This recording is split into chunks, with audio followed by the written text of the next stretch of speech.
달걀을 한 바구니에 담지 말라는 말, 투자를 조금이라도 해보신 분이라면 귀에 못이 박히도록 들어보셨을 겁니다. 그런데 정작 몇 개의 바구니에 나눠 담아야 하는지, 어떤 바구니를 골라야 하는지에 대해서는 아무도 명확하게 알려주지 않습니다. 오늘 이 영상에서는 분산 투자의 진짜 의미와 적정 수준에 대해 이야기해 보려 합니다. 아직 구독과 좋아요를 누르지 않으셨다면 지금 눌러주시고 끝까지 함께 해주시면 좋겠습니다. 분산 투자라는 말을 처음 들으면 대부분의 사람들은 이렇게 생각합니다. 종목을 많이 사면 될 것 같다고요. 삼성전자도 사고, 현대차도 사고, 카카오도 사고, 네이버도 사고, 미국 주식도 좀 섞어서 애플도 사고 테슬라도 사면 분산 투자가 될 것이라고 생각합니다. 틀린 말은 아닙니다. 하지만 이것만으로는 충분하지 않습니다. 분산 투자의 진정한 의미를 이해하지 못하면 종목 수만 늘리다가 오히려 관리도 못하고 수익률도 떨어지는 이상한 상황에 처하게 됩니다. 많은 분들이 분산 투자에 대해 흔히 오해하는 것이 있습니다. 첫 번째 오해는 종목 수가 많을수록 좋다는 것입니다. 10개보다 20개가, 20개보다 50개가 더 안전할 것이라고 생각합니다. 하지만 연구 결과에 따르면 분산 투자의 효과는 일정 수준 이상에서 급격히 감소합니다. 15개에서 20개 정도의 종목이면 개별 기업 리스크의 대부분을 제거할 수 있고 그 이상 늘리면 추가적인 위험 감소 효과는 미미해집니다. 오히려 너무 많은 종목을 보유하면 각 기업에 대한 관심과 분석이 분산되어 잘 모르는 기업에 돈을 묻어두는 결과가 될 수 있습니다. 두 번째 오해는 다른 업종의 주식을 사면 분산이 된다는 것입니다. 반도체 주식, 자동차 주식, 금융 주식, 바이오 주식을 골고루 샀으니 분산 투자를 했다고 생각합니다. 하지만 이 모든 주식이 한국 주식이라면 한국 경제가 어려워지거나 원화 가치가 급락하면 전부 함께 떨어질 수 있습니다. 진정한 분산은 서로 다른 방향으로 움직이는 자산에 나눠 투자하는 것입니다. 세 번째 오해는 분산 투자가 수익률을 높여준다는 것입니다. 분산 투자는 수익률을 높여주는 전략이 아닙니다. 위험을 줄여주는 전략입니다. 집중 투자를 했을 때 대박이 날 수도 있지만 쪽박이 날 수도 있습니다. 분산 투자는 대박의 가능성을 낮추는 대신 쪽박의 가능성도 낮춥니다. 극단적인 결과를 피하고 꾸준한 성과를 추구하는 것이 분산 투자의 목적입니다. 오늘 전달하고자 하는 핵심은 두 가지입니다. 첫째, 분산 투자는 단순히 종목 수를 늘리는 것이 아니라 상관관계가 낮은 자산에 나눠 투자하는 것이라는 점입니다. 둘째, 분산의 적정 수준이 있으며 과도한 분산은 오히려 수익률을 희석시키고 관리를 어렵게 만든다는 점입니다. 복리는 말이 아니라 증명입니다. 저도 매달 적립식으로 투자하며 이 효과를 누려보려고 하는 중입니다. 제 실제 투자 내역은 영상 마지막에 확인하세요. 분산 투자에 대한 이야기를 할 때 빼놓을 수 없는 인물이 있습니다. 바로 해리 마코이츠입니다. 1927년 미국 시카고에서 태어난 마코이츠는 현대 포트폴리오 이론의 창시자로 불리는 경제학자입니다. 그는 1952년에 발표한 논문 하나로 투자의 역사를 완전히 바꿔놓았습니다. 마코이츠 이전의 투자자들은 개별 종목의 기대 수익률만 보고 투자를 결정했습니다. 이 주식이 얼마나 오를 것 같은가를 따져보고 가장 많이 오를 것 같은 주식에 돈을 넣었습니다. 하지만 마코이츠는 전혀 다른 관점을 제시했습니다. 그는 개별 종목의 수익률뿐 아니라 종목들 간의 상관관계를 함께 고려해야 한다고 주장했습니다. 상관관계란 두 자산이 얼마나 비슷하게 움직이는지를 나타내는 지표입니다. 상관관계가 1에 가까우면 두 자산이 거의 같은 방향으로 움직인다는 뜻이고 마이너스 1에 가까우면 정반대로 움직인다는 뜻입니다. 마코이츠의 핵심 통찰은 상관관계가 낮은 자산들을 조합하면 전체 포트폴리오의 위험을 개별 자산의 위험보다 낮출 수 있다는 것이었습니다. 예를 들어 우산회사 주식과 선글라스 회사 주식이 있다고 가정해 봅시다. 비가 오면 우산회사 주식은 오르고 선글라스 회사 주식은 내립니다. 해가 쨍쨍하면 그 반대가 됩니다. 이 두 주식을 절반씩 보유하면 날씨에 상관없이 안정적인 수익을 얻을 수 있습니다. 이것이 바로 마코이츠가 발견한 분산 투자의 마법입니다. 마코위츠는 이 연구로 1990년 노벨 경제학상을 수상했습니다. 하지만 정작 마코위츠 본인은 자신의 퇴직연금을 어떻게 투자했을까요? 그는 인터뷰에서 이렇게 말했습니다. 나는 주식과 채권에 50대 50으로 투자했다. 최적화 계산을 해서 그런 것이 아니라 만약 주식이 오르는데 내가 주식을 안 가지고 있으면 후회할 것 같았고 주식이 내리는데 주식을 많이 가지고 있어도 후회할 것 같았기 때문이다. 이 이야기는 중요한 교훈을 담고 있습니다. 아무리 뛰어난 이론이 있어도 결국 자신이 편하게 유지할 수 있는 포트폴리오가 가장 좋은 포트폴리오라는 것입니다. 분산 투자의 수준을 결정할 때는 수학적 최적화뿐 아니라 자신의 성향과 심리적 내성도 고려해야 합니다. 마코위츠의 이론을 더 깊이 이해하기 위해 효율적 프론티어라는 개념을 알아둘 필요가 있습니다. 효율적 프론티어란 주어진 위험 수준에서 가장 높은 기대 수익률을 얻을 수 있는 포트폴리오들의 집합입니다. 이 개념은 투자자들에게 중요한 시사점을 줍니다. 아무리 분산 투자를 해도 일정 수준 이상의 수익을 원한다면 일정 수준 이상의 위험을 감수해야 한다는 것입니다. 공짜 점심은 없습니다. 하지만 마코위츠의 이론에도 한계가 있습니다. 그의 모델은 과거 데이터를 기반으로 상관관계와 기대 수익률을 추정하는데 과거의 상관관계가 미래에도 유지된다는 보장이 없습니다. 특히 시장이 급락하는 위기 상황에서는 평소에 상관관계가 낮았던 자산들이 갑자기 가치 떨어지는 현상이 발생합니다. 2008년 금융위기 때 많은 투자자들이 이것을 경험했습니다. 분산 투자를 했다고 안심하고 있었는데 주식도 떨어지고 부동산도 떨어지고 원자재도 떨어지면서 포트폴리오 전체가 무너져 내렸습니다. 이러한 한계에도 불구하고 마코위츠의 분산 투자 원칙은 여전히 유효합니다. 위기 상황에서 모든 자산이 함께 떨어지더라도 분산된 포트폴리오는 집중된 포트폴리오보다 덜 떨어지는 경향이 있습니다. 그리고 위기가 지나간 후 회복하는 과정에서도 더 안정적으로 원래 가치를 되찾을 수 있습니다. 분산 투자는 모든 상황에서 완벽한 보호막이 되어주지는 않지만 장기적으로 투자를 지속할 수 있게 해주는 안전망 역할을 합니다. 마코위츠는 2023년 95세의 나이로 세상을 떠났습니다.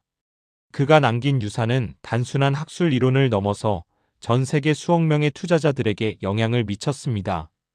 그의 이론 덕분에 이제 우리는 분산 투자가 왜 중요한지, 어떻게 해야 효과적인지에 대한 과학적 근거를 가지고 있습니다.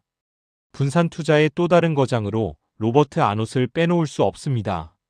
1954년생인 아놳은 리서치 어필리에이츠라는 자산운용사를 설립하고 운영하면서 분산 투자에 대한 새로운 관점을 제시한 인물입니다. 그는 기본적 지수라는 개념을 개발했는데 이는 시가총액 가중 방식의 한계를 보완하기 위한 것이었습니다. 전통적인 지수 펀드는 시가총액에 따라 종목 비중을 결정합니다. 시가총액이 큰 기업에 더 많이 투자하고 작은 기업에 덜 투자합니다. 이 방식의 문제점은 고평가된 주식에 더 많이 투자하게 된다는 것입니다. 주가가 오르면 시가총액이 커지고 시가총액이 커지면 지수 내 비중이 높아져서 더 많이 사게 됩니다. 아놳은 이 문제를 해결하기 위해 시가총액 대신 매출액, 현금 흐름, 장부가치, 배당금 같은 기업의 펀더멘털 지표를 기준으로 비중을 결정하는 방식을 제안했습니다. 아놉이 강조한 또 하나의 중요한 개념은 글로벌 분산입니다. 그는 미국 투자자들이 자국 주식에 지나치게 편중되어 있다고 지적했습니다. 미국 주식시장이 전 세계 주식시장에서 차지하는 비중은 약 60% 정도인데 대부분의 미국 투자자들은 포트폴리오의 80% 이상을 미국 주식에 투자합니다. 이것은 홈바이어스라고 불리는 현상인데 익숙한 것에 투자하려는 인간의 본능에서 비롯됩니다.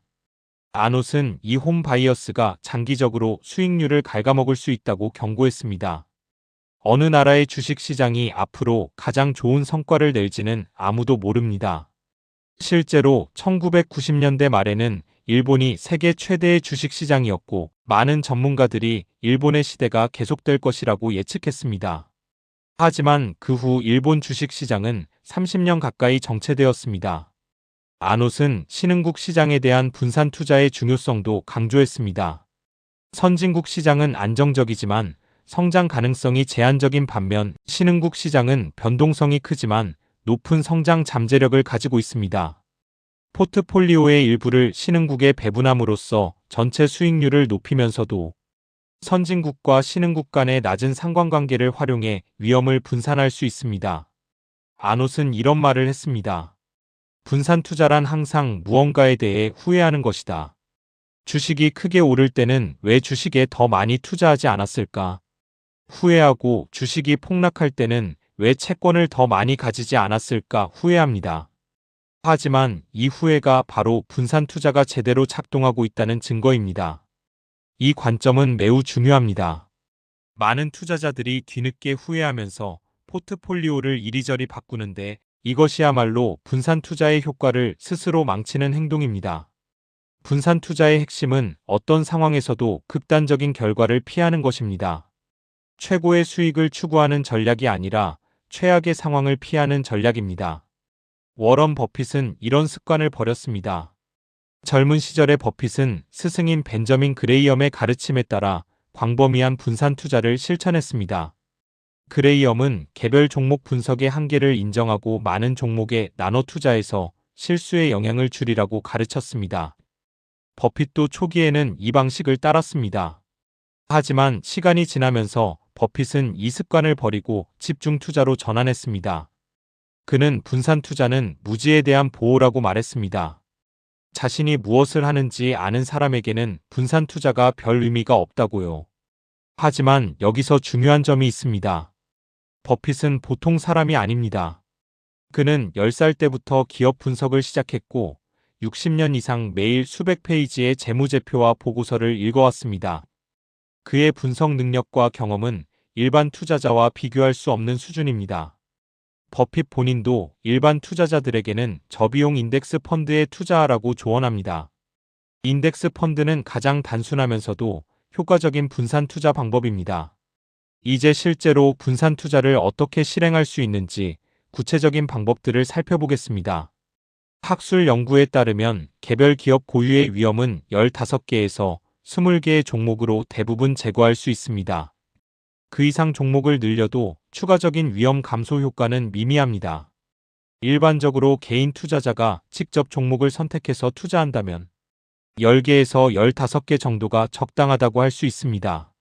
하지만 인덱스 펀드나 상장지수 펀드를 활용한다면 이야기가 달라집니다.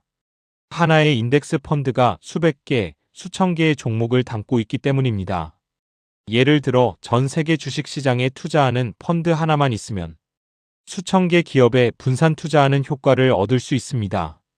자산 공간 분산도 중요합니다. 주식만 가지고 있으면 주식시장이 폭락할 때 포트폴리오 전체가 크게 흔들립니다. 채권을 함께 보유하면 주식이 떨어질 때 채권이 버팀목 역할을 해줄 수 있습니다. 전통적으로 주식과 채권은 역의 상관관계를 보여왔습니다. 주식과 채권의 비중은 개인의 상황에 따라 달라집니다. 젊고 투자 기간이 길며 변동성을 감내할 수 있는 사람은 주식 비중을 높게 가져갈 수 있습니다. 반면 은퇴가 가까워지거나 안정적인 현금 흐름이 필요한 사람은 채권 비중을 높이는 것이 좋습니다. 지역 분산의 중요성도 짚어볼 필요가 있습니다. 대부분의 투자자들은 자국 시장에 지나치게 편중되어 있습니다. 글로벌 시장에 골고루 투자하면 특정 국가의 경제 위기에 덜 취약해집니다. 글로벌 분산의 쉬운 방법은 전 세계 주식시장에 투자하는 글로벌 인덱스 펀드를 활용하는 것입니다. 시간 분산도 고려할 만합니다. 한 번에 목돈을 투자하는 것보다 시간을 두고 나눠서 투자하면 매입 시점의 위험을 줄일 수 있습니다. 이것을 적립식 투자라고 합니다. 매달 일정 금액을 투자하면 주가가 높을 때는 적게 사고 주가가 낮을 때는 많이 사게 되어 평균 매입 단가를 낮출 수 있습니다. 리밸런싱의 중요성도 말씀드리고 싶습니다. 분산 투자를 했더라도 시간이 지나면 비중이 달라집니다.